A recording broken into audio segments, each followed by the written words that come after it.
सत्संग से सोधी आवे, नहीं जीव 84 में जावे। सत्संग से सोधी आवे, नहीं जीव 84 में जावे।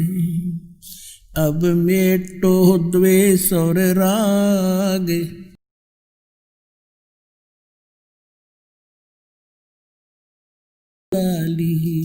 अब मेटो द्वेष और राग, हो राग या उम्र बतेरी जाली। दूसरे शब्दों में दास कहे कि ये भगवान नहीं है, ये ईश नहीं है, स्वामी नहीं है, भगवान नहीं है। तो ये बात जनसाधारण के गले उतरे नहीं, विशेषकर पवित्र हिंदू समाज के पुण्यकर्मी प्राणियों के, क्योंकि हमारे धर्म गुरुओं ने हमें उल्टा पाठ पढ़ा दिया। और एक दिन से नहीं, हजारों वर्षों से यही पाठ हम सुनते आ रहे हैं कि ब्रह्मा विष्णु महेश सर्वेश्वर हैं, इनका कोई जन्म मृत्यु नहीं होता, इनकी कोई माता पिता नहीं है, ये स्वयंभू है। तो जिस कारण से दास ने ये शब्द बोल दिया कि ये भगवान नहीं है, ये बात एक बहुत विवादप्रस्त हो जाएगी यदि प्रमाण नहीं दिखाया गया। तो आपको प्रमाण दिखाते हैं। एक समय इस शिवपुराण के अंदर लिखा है, पवित्र शिवपुराण के अंदर, कि श्री ब्रह्मा जी रजगुण और श्री विष्णु जी सतगुण का आपस में विवाद हो गया, झगड़ा हो गया। ब्रह्मा जी कहते हैं कि मैं सबका उत्पत्ति करता हूं, विष्णु तू मेरा पुत्र है। विष्णु जी कहते हैं तू मेरी नाभि कमल से उत्पन्न हुआ है, तू मेरा पुत्र है। वो कहता मैं तेरा बाप, वो कहता मैं तेरा बाप। दोनों का युद्ध हो गया। उस युद्ध की शांति के लिए इस काल भगवान ने, जो इनका पिता है, जिसको ये सदाशिव कहते हैं पौराणिक, और ये हिंदू धर्म के गुरु जी, उस सदाशिव ने इनके बीच में एक स्तंभ खड़ा कर दिया, तेजों में पिलर, बहुत लंबा चौड़ा लिंग स्तंभ। तो ये लड़ना तो भूल गए, उसके और छोर को खोजने में लग गए। जब दोनों असफल रहे तो फिर वो सदाशिव, जो इनका पिता है ब्रह्मा जी विष्णु जी शिव जी का, वो शिव रूप धारण करके वहां खड़ा हो गया। फिर उनको ज्ञान बताने लगा, कहने लगा कि तुम अपने आप को भगवान मान बैठे, तुम भगवान नहीं हो, यू आर नॉट गॉड। अपना आत्मा दास का है तो विदग्जा इनके इतिहास बताते हैं तो आपको स्वीकार्य होगा। ये देखिए, यह है श्री शिव महापुराण हिंदी टीका सहित भाग 1। श्री शिव महापुराण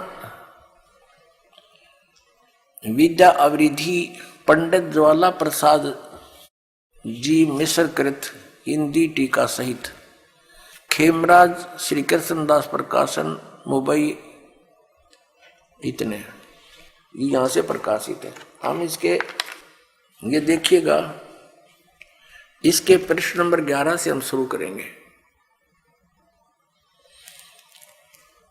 ये है विद्वेश्वर संहिता भाग 1 छठा अध्याय। नंदी केश्वर बोले, हे योगीधर, आगे एक समय विष्णु भगवान शेष सैया पर अपने गुरुड़ आदि पार्षदों से संयुक्त लक्ष्मी सहित शयन करते थे। उस समय ब्रह्म ज्ञानियों में श्रेष्ठ ब्रह्मा जी, अब यहाँ के इसे ब्रह्म ज्ञानी है, देखियो, अपनी इच्छा से ही वहां आए। सब प्रकार सुंदर सेज पर शयन करते हुए कमल लोचन विष्णु जी से पूछने लगे, तुम कौन हो जो मुझे देखकर अभिमानी। पुरुष के समान शयन करते हो हे वत्स, हे बेटा। ब्रह्मा जी कह रहे हैं विष्णु जी को, हे वत्स, हे बेटा उठो, देखो मैं तुम्हारा स्वामी आया हूं, तेरा मालिक आया हूं।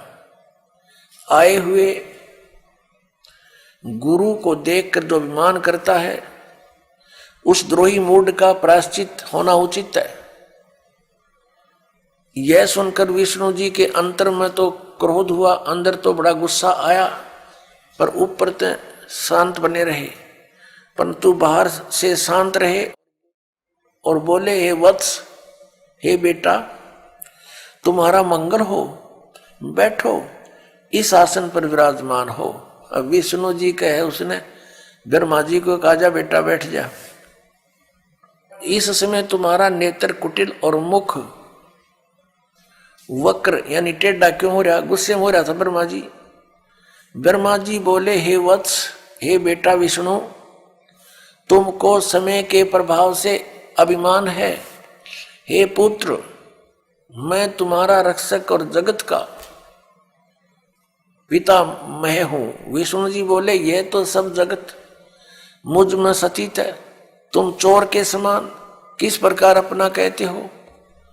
तुम मेरी नाभि कमल से उत्पन्न हुए हो, इससे मेरे पुत्र हो, मुझे पुत्र कहना सर्वथा व्यर्थ है। नंदीकेश्वर बोले इस प्रकार ब्रह्मा विष्णु दोनों ही रजोगुण से मुग्ध होकर विवाद करने लगे। मैं श्रेष्ठ हूं, मैं स्वामी हूं, ऐसा कहकर एक दूसरे को मारने की इच्छा से युद्ध करने में उत्सुक हुए।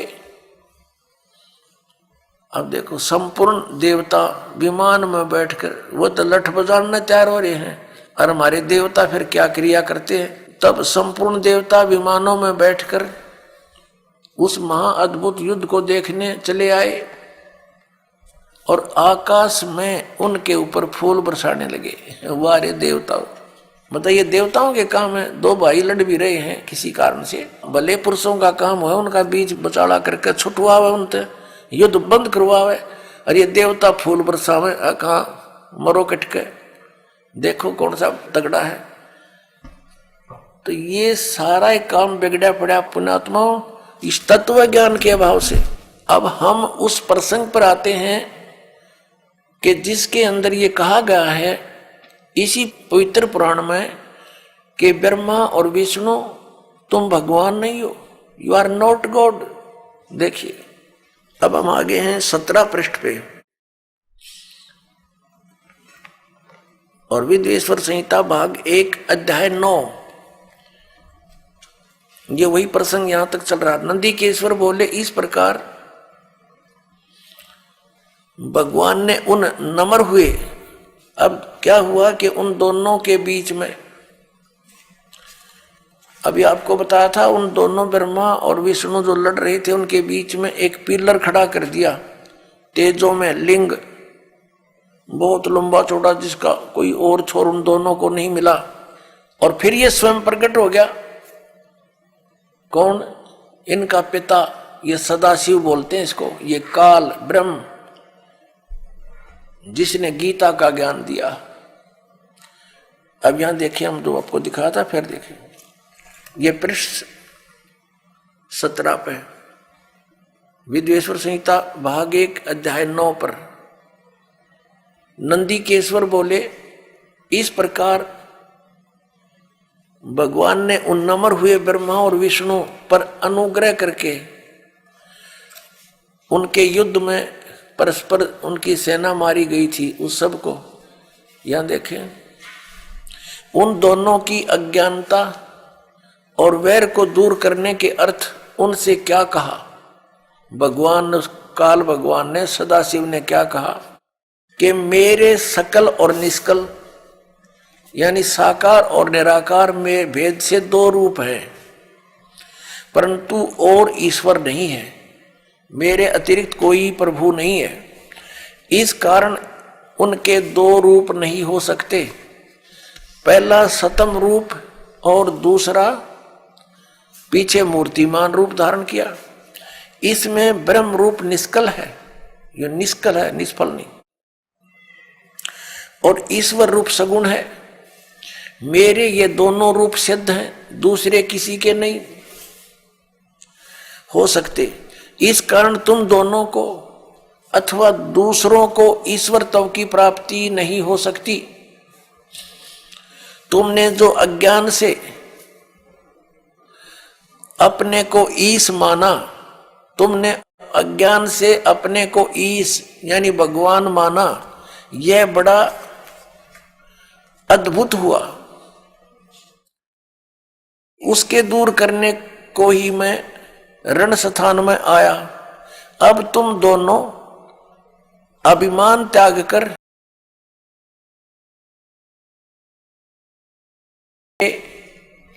प्रसाद से लोक में सब अर्थ प्रकाश होते हैं।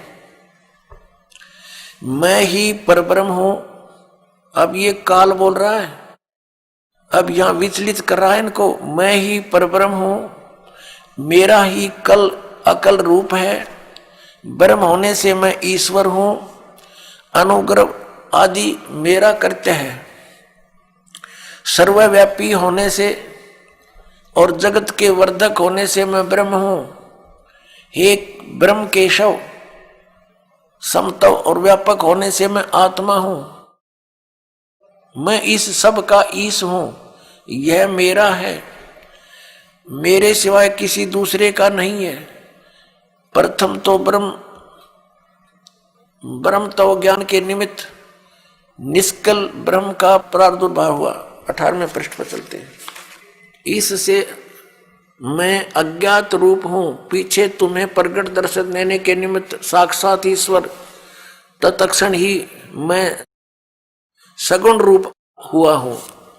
अब यहां ये क्या कह रहा है? श्री सदाशिव ब्रह्मा विष्णु महेश का पिता, ब्रह्मा विष्णु महेश का पिता ये सदाशिव यहां क्या कह रहा है? ये कह रहा है कि पहले तो ब्रह्म रूप हुआ वो स्तंभ, वो तो समझो मेरा निष्कल रूप है, निर्गुण रूप है मेरा। ये स्तंभ आया पिलर, और ईब में निर्गुण से सगुण हो गया, तुम्हारे सामने आया। अब देखो हम अपने उस प्रसंग पर आते हैं। हमने ये देखना है कि ब्रह्मा और विष्णु और ये शिव ये भगवान नहीं है, ये प्रभु नहीं है। ये प्रसंग था। यदि ये दास वैसे सिंपल कहकर छोड़ देता तो बहुत विरोध मान लेते भक्तजन, क्योंकि उन्होंने कोरा अज्ञान सुना हुआ है, ज्ञान नहीं सुना, सदग्रंथों का उनको ज्ञान नहीं। इसलिए सदग्रंथों को रूप करना अनिवार्य हो गया है। अब आगे ये क्या कहता है देखिएगा। ये पृष्ठ नंबर 18 अध्याय 10 चल रहा है, पृष्ठ नंबर 18 पे। और शिवपुराण विद्वेश्वर संहिता भाग 1 10वां अध्याय। हम यहाँ पढ़ते पढ़ते आगे 9वां अध्याय यहाँ समाप्त हो गया। जो हमने यहाँ पढ़ लिया, इससे मैं अज्ञात रूप हूँ, पीछे तुम्हें प्रगट देने के लिए निमित्त साक्षात ईश्वर तत्क्षण ही मैं सगुण रूप हुआ हूँ। अब यहाँ नीचे आ जाएंगे इसके। इति श्री शिव महापुराणे विद्वेश्वर संहिता भाषा टीकायाम 9वां अध्याय, ये 9वां अध्याय इति हो गया, समाप्त हुआ। अब 10वां शुरू हो गया, ये 10वां। अब हम यहाँ 10वें में पढ़ रहे हैं नीचे। हे पुत्रो, ब्रह्मा और विष्णु को इनका पिता वो सदाशिव काल कह रहा, हे पुत्रो, यह कृत आपने तप से प्राप्त किया है, जो कि सृष्टि की उत्पत्ति और पालन कहता है, सो मैंने प्रसन्न होकर तुम्हें दिया है। इसी प्रकार दूसरे दो कृत रुद्र और महेश्वर को प्रदान किए हैं। अब देखो, जो दास सिद्ध करना चाहता है, एक तो ब्रह्मा और विष्णु और फिर रुद्र और महेश्वर, ये 4, इनसे 5वां है यू सदाशिव, जो ब्रह्मा विष्णु महेश जी के पिताजी हैं। और इनकी माता कौन है? वो दुर्गा है। वो भी दिखाएंगे आपको सदग्रंथ में, देवी पुराण के अंदर दिखाएंगे। अब यहां देखिएगा, यहां स्पष्ट हो गया कि ऊपर तो इन दोनों के विषय में बोला है, पुत्रों यह कृत आपने तब से प्राप्त किया है जो कि सृष्टि, उत्पत्ति और पालन कहता है, इन दोनों का ये जॉब है। मैंने प्रसन्न होकर तुम्हें दिया। देखो हींग लगी ना फटकड़ी इसकी। तब तो कह रहा है कि तुमने तप किए, घोर तप किए। इसमें लिखा है कि विष्णु जी ने 12,000 वर्ष तक घोर तप किया, ब्रह्मा जी ने इतने वर्ष तक तप किया। तो कहता है इस तप के बदले में मैंने खुश होकर तुम्हें दिया है। बता, इन की भलाई इन्हीं को सौंप दी। अपनी तरफ से क्या दिया इसने? पहले इनसे डले डुआई हठ योग करो, सिद्धि युक्त हो गए। अब फिर रिमोट अपने हाथ में लेकर इनको कहा तुम सृष्टि करो। सब जीवों को यहाँ पर स्थिति, उत्पत्ति, संहार ये अपने पुत्रों से करवाता है और स्वयं खाता है सबको। ये काल है। गीता जी अध्याय नंबर 11 के श्लोक नंबर 32 में कहता है मैं काल हूं अर्जुन, और अब प्रकट हुआ हूं, अब आया हूं मैं, अब प्रवृद्ध हुआ हूं। और श्री अर्जुन जी पूछ रहे हैं कि हे महानुभाव आप कौन हो, मैं आपसे परिचित नहीं हूं। अरे अर्जुन का साला था श्री कृष्ण और उससे अपरिचित हो गया इतनी जल्दी? क्योंकि वो श्री कृष्ण था ही नहीं, श्री कृष्ण में प्रवेश वो काल था। और जब बाहर निकल कर देखा तो उसका इतना रूप हो बाहर निकल गया उससे, जब विराट रूप दिखाया श्री कृष्ण तो ओझल हो गया, दिखाई भी नहीं दे रहा था उनकी रोशनी के अंदर। और अर्जुन कह रहा, पूछ रहा आप कौन हो, मैं आपको पहचान नहीं पा रहा हूं।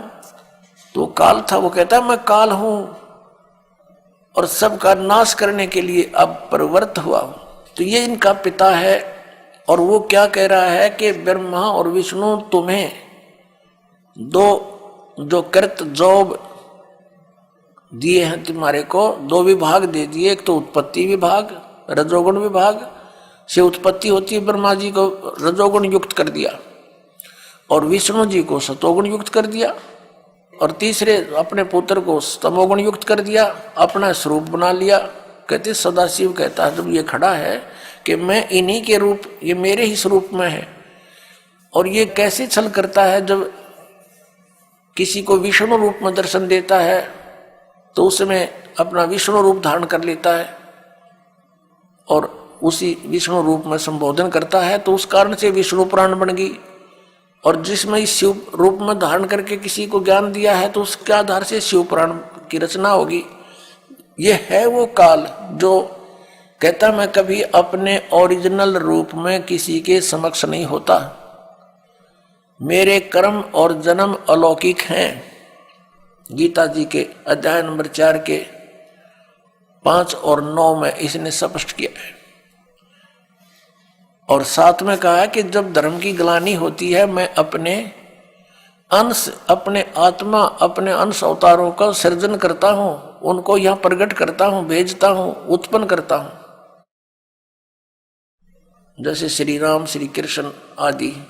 अब देखिएगा नीचे, अब ये दास दो सिद्ध करना चाहता है कि दो तो ये ब्रह्मा और विष्णु हो गए, इस प्रकार दूसरे दो कृत रुद्र और महेश्वर को प्रदान किए हैं। अच्छा 4 हो गए ना, एक रुद्र एक महेश्वर, और 5वां यू बोलने लग रहा। अब आगे हम चलते हैं, ये प्रमाणित करते हैं। ये देखिएगा यहां पर, ये प्रश्न नंबर 19 है।